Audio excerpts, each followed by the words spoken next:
G'day, good morning, how's it going? This is Jacko from Music Nation on a beautiful sunny day here in New Zealand, and today we are looking at PSP Nexcellence, a dual spring reverb from PSP Soundworks, which we've just reviewed, and it's quite cool actually. So I thought I'd just put a little video together of it in action, because maybe like me, you guys thinking spring reverbs are a little bit old hat and something that you wouldn't necessarily use in a modern mix. And I mean, it definitely leans more towards the retro sound, and this mix I've dug up actually from an archive here, which is an old rock and roll track.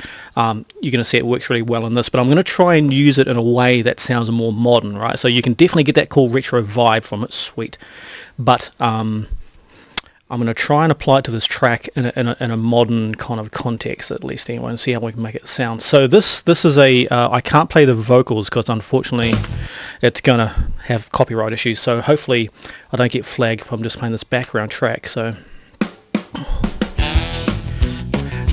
I'll be very surprised if you even recognise the song. It's quite an old one.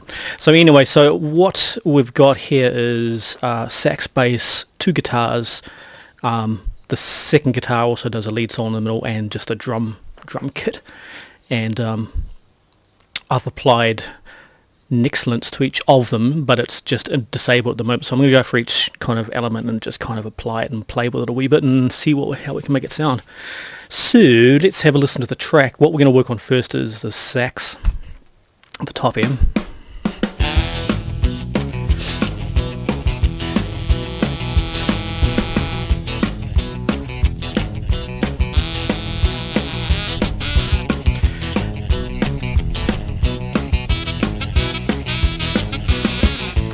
Right, so there we have Nexcellence. So I'm going to quickly run through how this works, but check the review for way more detail. So we've got input gain here, output gain, and a mix control.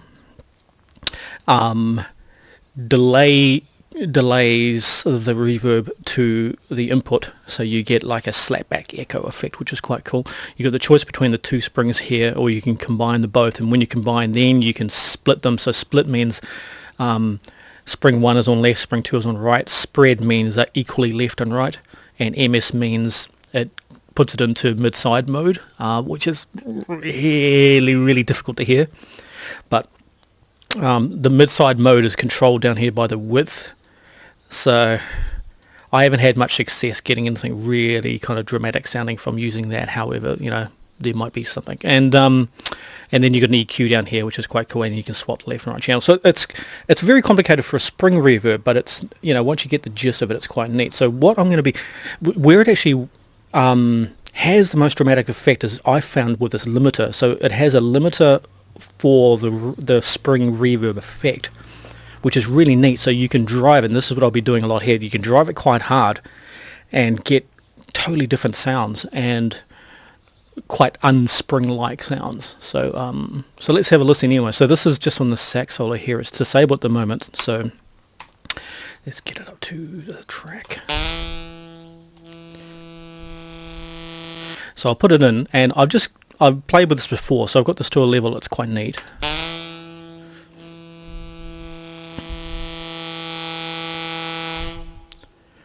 Let's get up to a bit where there's a bit of action happening. Might just loop that section there. USB loop. Oh, yeah, we're on loop. Okay.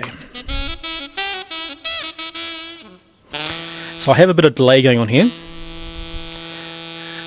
Now the colour is kind of, in essence, just a tone. It works like a tone, but it does a lot more. It actually adds saturation and changes the tail length. Kind of, it's a really interesting control, but it works best as a tone control. So this would be warmer, so to speak, and this would be more air. It's the way they use it. But there's a lot more going on behind the scenes than just that. The decay time is a reverb length, but it's really subtle. Even at max 7.2 seconds here, it's not, you're not going to get huge, big, long, extended tails on this, right? So so let's just play this, and I'll put this mix to full so you can hear exactly what I'm doing. Now you can hear that little bit of spring kind of whip going on.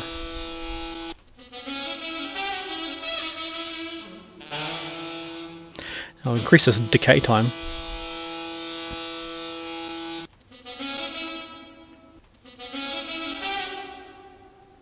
See, it's not the longest reverb in the world, so you don't use it as a sound design effect. It's definitely more as a track effect. So this one's using Spring 1, and the limiter is set to... Actually, there's nothing really interesting going on in the gain, right? It's just basically set as a nice kind of wash on top of the sax. But the delay is actually the most interesting thing here. So the delay, let me just play that. Listen to the... I'll turn the delay off. Bring it back in. See, it's quite a neat kind of slap echo, eh?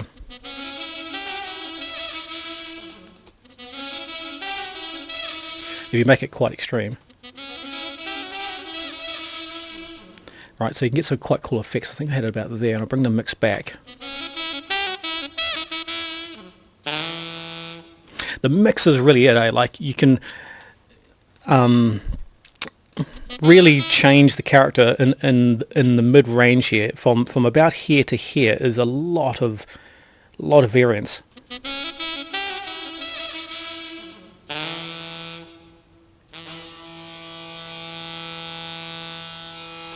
So I've pulled this one back because I don't want it to be like crazy. I just wanted to try to make it sound more like it's in an environment. See, that to me is a bit more of a modern approach to it. Like a typical rock and roll would be probably a bit more like that. Maybe about there, right? But I don't really want that. I want it to be a bit more modern sounding, so we're going for something more like that.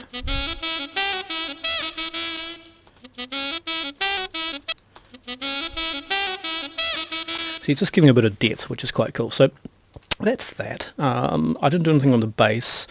The rhythm guitar. This is our glitch, and again, just that's off. Just to give it a bit of kind of dimension. That's. See the big difference you can get by just bringing in more mix there. Sorry, I got Facebook buzzing in the background there. So that's that, and then the other guitar, which is our Strat. Now this has got a lot more push. So this is off.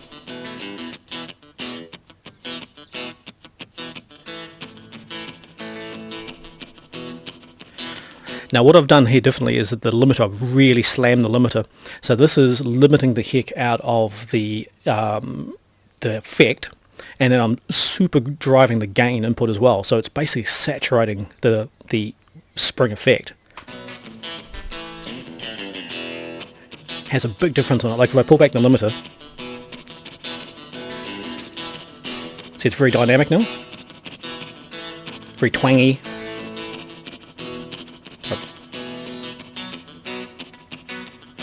Right, so you get a lot more control when we do this. So this is pushing really hard. I want to push really, really hard. And then to emphasize that, I brought up the gain, input gain. I'll leave it about there. No delay on it. Again, the mix control is going to really swap things up here, but I want to try and keep it minimal a wee bit. So if I boosted that mix, see, it's a bit too weird sounding. So about there, it's kind of cool, because I want this Strat to be a bit more. I mean, the Gretsch is a very rock and roll sound to start with, so I wanted this Strat sound to be kind of just a bit more in keeping, I guess, with, because you know the Gretsch and the Strat are so different sounding guitars. So both together they sounded a bit.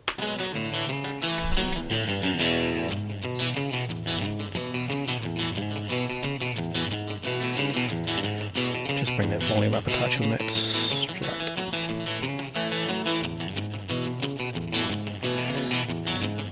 So there we go. So I mean, that's what I've done with this. And you see, I'm using this spring reverb not as you would normally use a spring reverb, right? You'd never do things like this with it. And then what else? We've got the lead solo, and that is actually the same strat. We just multi-tracked it, and that sounds like this.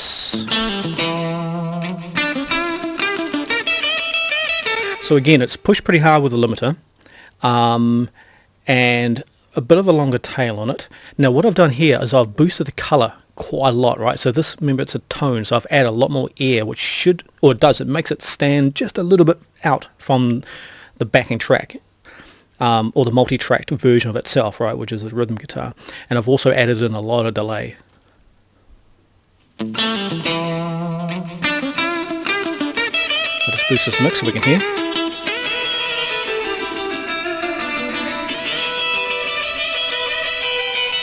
See, it's such a great sounding reverb. Really, really cool. Now, obviously, I mean, that's way too much mix there, but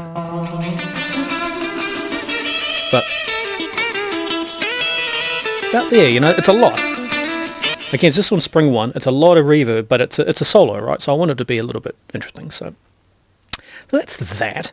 And then on the drums, I have a subgroup here. And again, Nexcellence is in here. Now this is only purely to give it a bit of a room sound, right? So I want it to blur with the rest of the track. So if the drums are too dry, of course it's going to sound like they're recorded in a different place. So really heavily limited again. So I want to control that kind of the twangy whippy sound, no delay. And I've set this on Spring 1 and 2 on spread mode. So it's the blurriest of the blur with the color set to very low, right? So it's warmer. And that's about it. So this is off.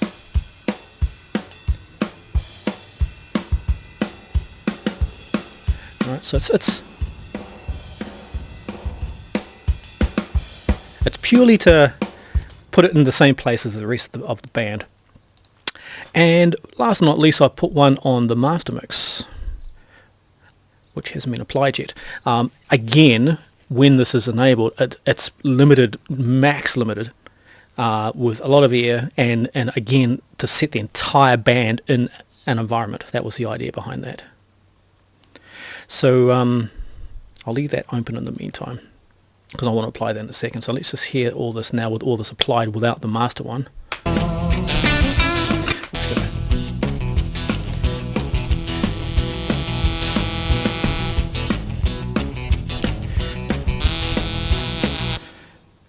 Did I apply that? No, I haven't applied it yet. So I'm going to now apply the master track one as well.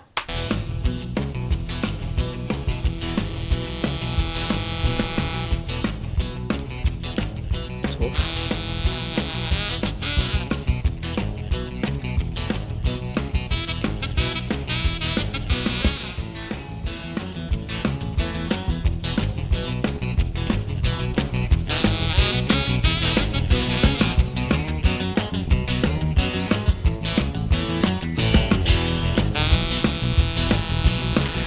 Right, so there's you can hear that on the tail. Listen to this tail end. There's a lot going on there.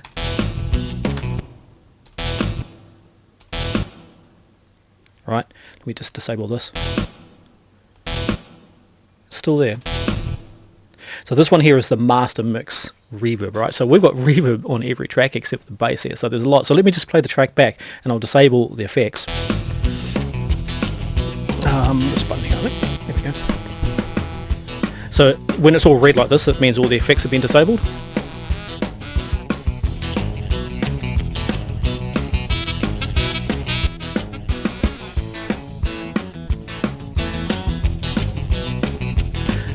Right, so it's quite a big difference, eh? And you could do this to every track you want. I mean, particularly this kind of rock and roll track because it needs this kind of effect, right, to kind of liven it up. But the idea behind this video is to kind of show how versatile this is actually as an effect. You know, of course you can use it as a spring effect, you know, really boost it up and get that, you know, twangy retro sound from it. Cool. However, I found it really useful from doing this, just adding a vintagey kind of retro vibe to the track without it being so in your face. And when you A-B it, it is quite up there. But I think when you play the track back, it kind of it suits it, So it's just thinking that drum one might be just a touch too heavy.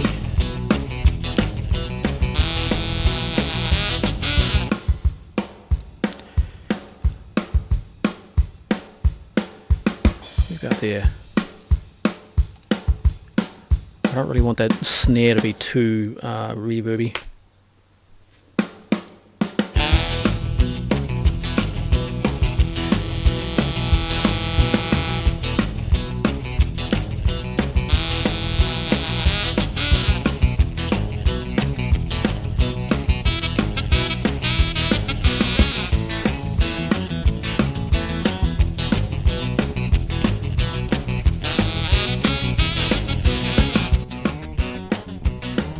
Just add so much life, eh?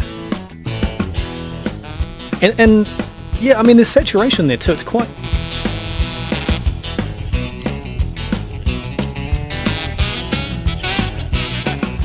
kind of cool. I don't think I could do this with a normal reverb. I mean, okay, you could, but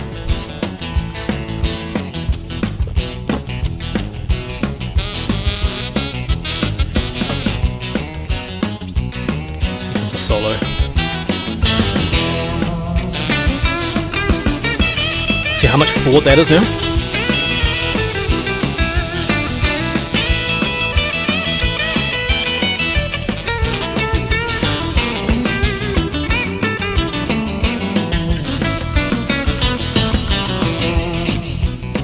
That's super cool. I love using this effect for listen to this. This is a really good indication of this color control. So this is quite airy. See if you can hear the difference.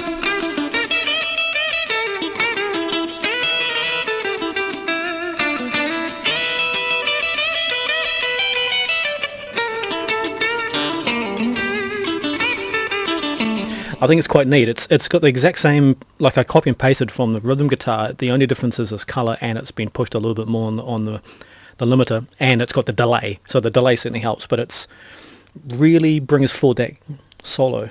I mean, normally in a track, right, you would probably mute the rhythm guitar because he's obviously swapping from rhythm to lead. But I've left it in there, and I think it pops. It's great.